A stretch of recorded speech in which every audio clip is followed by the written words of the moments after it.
Salut makers et graphistes en herbe, on va voir aujourd'hui comment créer son propre mockup pour un magazine. Donc ici j'ai utilisé le logiciel Blender, donc on va aller sur Blender, Zoo, et pour ça je vais utiliser en fait un bedcube comme support de démarrage, donc je clique sur l'onglet Modeling, je rentre en mode édition, donc c'est la touche Tab si vous ne changez pas de layout vers Modeling. J'appuie sur 3 au-dessus de AZERTY, non pas sur le pavé numérique, je fais G et Z, donc je réduis, vous voyez ici mon volume, hop, voilà comme ceci. Et ce que je vais faire maintenant, c'est que je vais le trancher en deux. Donc CTRL R, j'appuie sur Entrée, voilà, j'appuie deux fois, comme ça valide pile poil à l'axe. Et ce que je vais faire, c'est le mettre au format A4. Là, il est un peu plus long, donc je vais approcher à peu près, ça on peut toujours le régler par la suite, hein, vous y allez à tâtons, et ça marche assez bien. Donc je vais passer en mode fil de fer, donc Shift Z, je sélectionne les points, donc la touche 1, donc pas au pavé numérique, je le rappelle encore une dernière fois, je me mets en vue du dessus, donc G sur l'axe des X, l'axe rouge, et je réduis à peu près un format A4. Voilà. Alors, maintenant ce que je vais faire, c'est donner un peu de volume. Donc ce que je veux, c'est tout simplement ici découper ces deux pages. Donc je vais faire CTRL R, molette, donc là j'ai deux traits, et je valide avec Entrée. Je vais faire GZ pour donner un petit peu de volume ici, vous voyez, j'ai donné un peu de volume, et je vais faire la même chose à côté en donnant un petit peu moins. Donc je valide, G et Z, voilà, comme ceci. Alors, je vais passer en vue du dessus et je vais bouger simplement les points des coins de façon à donner un petit effet biseauté. G et Y, vous voyez, je le rentre légèrement vers l'intérieur. G et Y à nouveau, mais cette fois-ci vers le bas. J'ai pas dû appuyer sur G ni sur Y, voilà. Vous pouvez, vous voyez, si c'est un peu trop rapide, appuyer sur Shift pour ralentir et adoucir le mouvement. Zoo.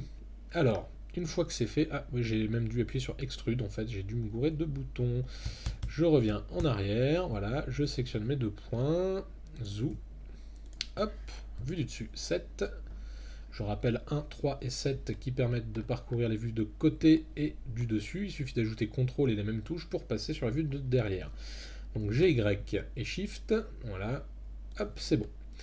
Alors, on va voir une chose, je vais repasser en mode donc Shift Z, donc, et je sors du mode Edit avec la touche Tab. On voit que c'est un petit peu, vous voyez ici, comment dire, un peu haché. Donc même si je mets Shade Smooth, ça ne me fait pas un très beau rendu.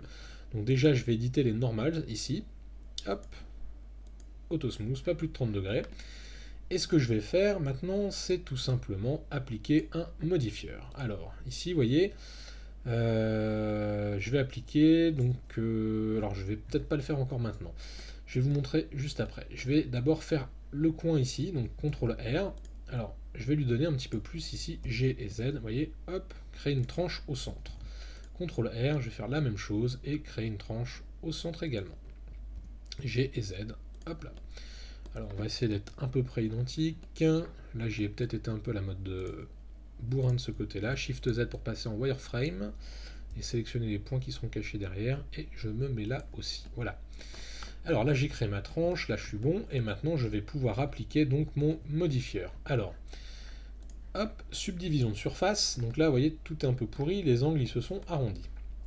Pas de panique, on va pouvoir régler ça assez simplement. Je vais sélectionner donc les edges, donc touche 2, donc je double-clique, vous voyez, hop.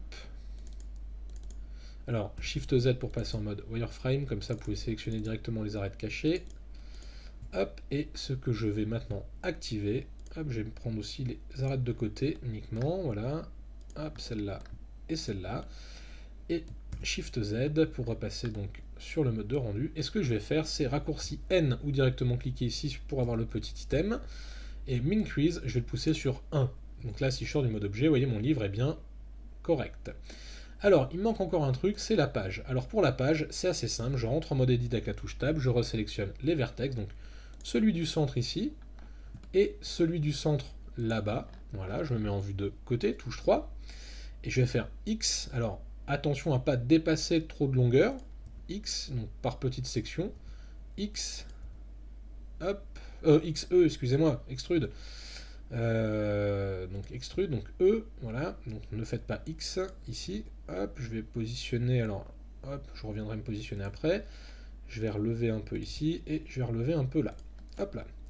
Donc là j'ai ma page qui est créée, donc ce que je voudrais c'est que ma page ici soit un petit peu plus touchante, alors, hop, je vais me reprendre ce point là et celui-là, voilà, là je suis bon, hop, vue de côté, hop, je vais les approcher un peu, j'ai hop, donc raccourci G, je vais me mettre là, hop, je vais reprendre celui-là, je vais le mettre comme ça. Voilà, ça touche presque le livre.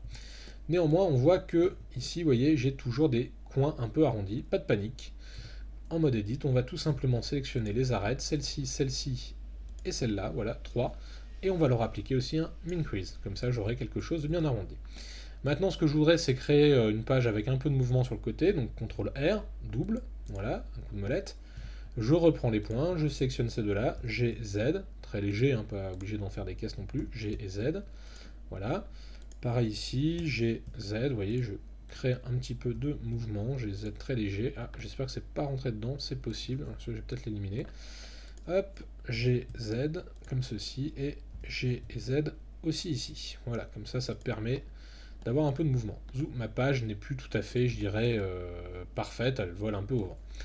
Alors, Shade Smooth, j'ai activé. Maintenant, ce que je vais faire, c'est relever, vous voyez mon livre, donc directement, en fait, tout simplement GZ au-dessus ici, et je vais créer un support en dessous. C'est le dernier truc dont j'ai besoin. Donc je sors du mode Edit, Shift A, Plane, Scale, voilà, de façon à avoir un truc assez grand au départ.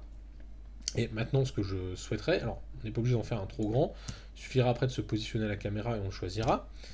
Alors, caméra 0, je rappelle, mais ce que je vois, c'est que mon livre, en fait, ici, qui est là, G et Z, il soit bien accroché sur mon support, bien posé. Pour ça, j'active l'aimant, j'active face, voilà, et je vais faire ici, tout simplement, je vais mettre là, vous voyez, je vais faire ici un truc tout bête, c'est que je vais activer donc G, Z, et je vais me mettre ici, vous voyez, et automatiquement, il va se poser dessus.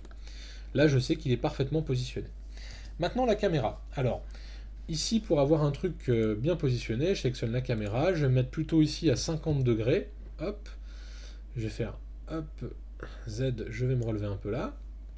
Alors ici, c'est à vous de choisir si vous voulez vraiment voir un truc bien au-dessus, on peut même redescendre. 50 degrés, c'est pas mal, on peut descendre comme ceci. Zou, G pour bouger, alors vous pouvez bouger comme ça. Alors vous voyez ici, j'ai laissé activer le plan, donc erreur, je désactive l'aimant, je me remets sur incrément. Voilà, hop, et ce que je voudrais, c'est maintenant un peu zoomer sur cet élément-là. Alors je peux redescendre comme ça, hop, Y, je vais me mettre là, X, je vais me mettre là, et je vais redescendre au niveau des Y, tac, et je vais me recentrer. Voilà. Ensuite, est-ce que ça vaut le coup de redescendre un peu? Oui, je pense. Hop, tac, hop là. Voilà, donc là j'ai bien, hop, la vue sur mon livre, je vais me mettre à 35 degrés. Zou, hop, je redescends un peu, hop là. Alors, une fois que vous êtes content de votre vue caméra, on a quasiment terminé. Simplement, si je passe en mode pré-rendu, donc là ici je vais choisir dans le petit appareil photo, non pas Eevee mais Cycle. Ici on voit que j'ai encore des lumières à choisir. Alors, pour ça je vais les positionner. Donc je ressors de la caméra, j'ai une loupiote ici. Je me mets sur la vue du dessus. Je viens donc la déplacer ici légèrement sur l'arrière. Je vais la baisser un petit peu. Hop, et elle, je vais repasser en mode cycle. Et je ne vais pas la mettre à 1000 watts, je vais la mettre à 300 watts. Voilà, donc on voit que c'est un petit peu éteint. Maintenant, qu'est-ce qu'il me reste? Il me reste à avoir aussi d'autres lumières. Alors, pour ça, cette lumière-là va permettre d'éclairer un peu l'ensemble, de manière générale, vous voyez. Hop, tac. Mais il me faut d'autres lumières. Et on va se servir ici du curseur 3D qui est resté au centre. Pour ça, je vais faire Shift A, je vais créer donc une nouvelle lumière, mais cette fois-ci Area. Alors, GZ pour la relever, vous voyez, j'ai mon plan qui est ici. Elle, je vais lui demander d'être à 1000 watts, avec ici un disque comme, je dirais, projecteur, 3 mètres de large. Et ce que je vais faire, c'est cliquer ici, vous voyez, sur 3D curseurs pour la chaîner au 3D curseur. Je vais mettre en vue de côté et je vais faire R. Et du coup, vous voyez, elle reste bien sur le 3D curseur. Vue du dessus, hop, comme ceci, zoom. Voilà, je me remets en vue caméra. Donc là, j'ai généré un petit peu plus d'ombre, en fait, tout simplement au niveau de mon livre. Alors, au besoin, vous pouvez en créer une deuxième, mais plus faible, que vous allez mettre en face pour annihiler certaines ombres. Moi ici, je suis plutôt content du résultat, donc je vais simplement abaisser cette deuxième loupiote un petit peu. Voilà, comme ceci. J'ai deux lumières, ça fonctionne. On va dire que pour l'instant, il n'y a pas trop de soucis. Une troisième lampe est possible, mais sur le côté, toujours la même que celle-ci. On suffira de la dupliquer, de la mettre là, mais de la mettre vraiment, vraiment plus légère. 200 watts, 300 watts, voilà, un peu comme celle-ci. Alors, maintenant, ce que je voudrais, c'est donc générer des matériaux. Donc, je clique sur mon livre, je vais sur matériaux, donc j'en ai un de base, je vais l'appeler livre. Si vous n'en avez pas, vous le créez vous-même. Et je vais lui dire simplement ici, toi, tu es, hop, en blanc, comme ceci. Ensuite, Rogness, on va pouvoir le pousser à fond, moins de spécular, je vais mettre 0,2, 0,2, voilà. Maintenant le sol, nouveau matériau, le sol. Alors après, ça peut être aussi un cyclo selon vos besoins. Hop, donc ce qui nous intéresse, nous, c'est à la caméra. Donc si vous créez un cyclo, il faudra relever sur un des côtés. Ensuite, donc là, j'ai créé sol, et lui, je vais lui mettre une couleur. Alors là, ce qui serait bien, c'est de mettre quelque chose un peu jaunâtre, qui va faire un gris, enfin coquille d'œuf très léger. Voilà, on va descendre un peu, de façon à faire ressortir et d'être assez neutre. Alors, pourquoi? Parce qu'après, sur Photoshop, ça me permettra de changer la couleur plus facilement. Voilà. Alors, dernier petit détail. Donc, on a vu, on a mis nos lumières. Maintenant, ce qui m'intéresse, c'est au niveau du color management, filmique, et je vais choisir très haut contraste. Voilà. Ensuite, dans l'univers, ici, la petite planète dans le monde, je vais choisir ici, vous voyez, color. Je vais choisir la couleur parfaitement noire pour avoir des contrastes plus élevés. Voilà, au niveau des pages.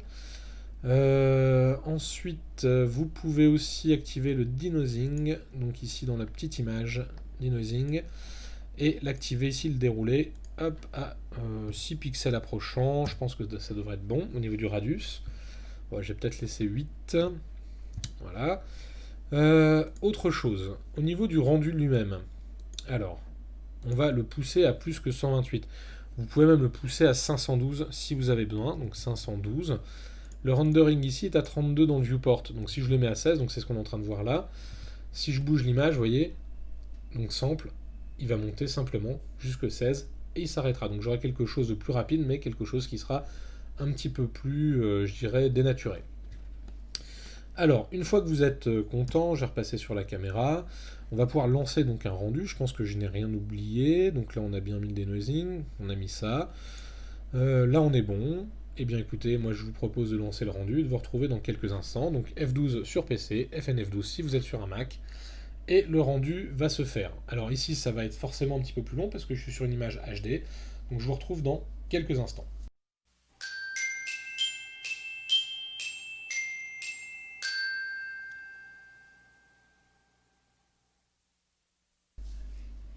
Voilà, le rendu est terminé. On va pouvoir maintenant hop, enregistrer donc notre image ici. Hop, sauvegarder sous. Si il veut bien m'afficher. Ah, curieux. Je vais réduire ce petit bloc là. À mon avis, il a dû le cacher là. Voilà. Donc ici, on va hop, passer en JPEG. Compression, donc 100%. Hop, zoom, on enregistre. Alors, allons voir ce que ça donne. On va passer donc sur le côté, zoom, et on a notre rendu. Alors c'est pas celui-là, j'ai l'impression. Ça c'est un autre que j'avais fait. Alors voyons voir. Donc là, on ne l'a pas perdu pour autant. Il est là, j'ai pas dû l'enregistrer en fait tout simplement au bon endroit. Fichier, enregistrer sous. Oui, je l'ai mis là directement chez moi.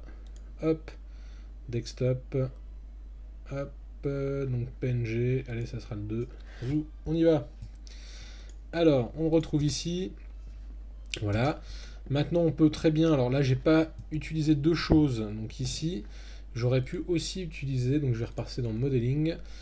Où est-ce que c'est déjà? Ça doit être là. Voilà. Post-processing... Non, pardon. Appareil photo. Le gamma et ici l'exposition. Donc c'est-à-dire que je ne les ai pas retravaillés. C'est-à-dire que vous voyez, au niveau des ombres, on peut recréer, vous voyez, on peut améliorer, vous voyez, le contraste. Comme ceci. Alors moi je ne l'ai pas fait, là j'aurais pu le faire maintenant directement et relancer un rendu. Au pire des cas, si ça vous arrive, on peut très bien avec ici avec Photoshop, Zoom, aller directement ici, couleur automatique, et vous voyez, il va retravailler. Alors c'est un peu brutal hein, quand même par rapport au reste, mais ça marche aussi. Est-ce qu'on a fait le tour? Oui, je pense. Alors vous voyez au niveau de la lumière ici, c'est un petit peu franc, donc je pense que globalement, ça aurait gagné tout simplement à créer une autre lumière, donc je vais le faire maintenant. Zoom. Pourquoi je n'arrive pas à la sélectionner? Hop, voilà. Donc Shift D, donc je suis toujours, vous voyez, verrouillé là, aller au même endroit. Donc si je me mets en vue du dessus que je fais R, je me mets en face, tac. Je vais repasser en mode rendu. Hop, alors je vais pas aller trop loin. On va se mettre là. Mais surtout maintenant, cette lumière, je vais tout simplement lui dire d'être beaucoup moins violente. Donc je vais passer à 300 watts. Voilà. Et ça me permettra d'avoir ici une ombre peut-être un peu moins tranchée, un peu moins noire ici. Et donc un petit peu plus jolie au niveau du rendu. Alors, pour ça, je crois que j'oublie un truc. Oui, non, ça c'est bon, 300 watts. Ouais, on est ok. Je pense que j'ai oublié de vous dire un truc, mais je ne sais plus. Donc je vais repasser ici. Non, on est bon. Eh bien, écoutez, hop, on va relancer un bout de rendu. Et je vais réduire tout simplement ici la taille. Donc je vais repasser à 128 au niveau du rendu pour que ça soit plus rapide. Et je vais réduire tout simplement, vous voyez ici, à 50% pour un pré-rendu, ça suffira. Donc F12 ou FNF12 si vous êtes sur Mac. Zou. Et on verra que l'image sera peut-être un petit peu plus intéressante au niveau des ombres, car elles seront un peu moins tranchées. Voilà. Et ici, vous voyez, j'ai un peu explosé mes lumières, je suis un peu trop violent, donc du coup le blanc, vous voyez ici, n'est pas très très élégant. En revanche, on voit qu'avec la troisième lumière, vous voyez, les ombres ici sont un peu moins tranchées, un peu moins douces, donc ça devient un petit peu plus intéressant. Voilà.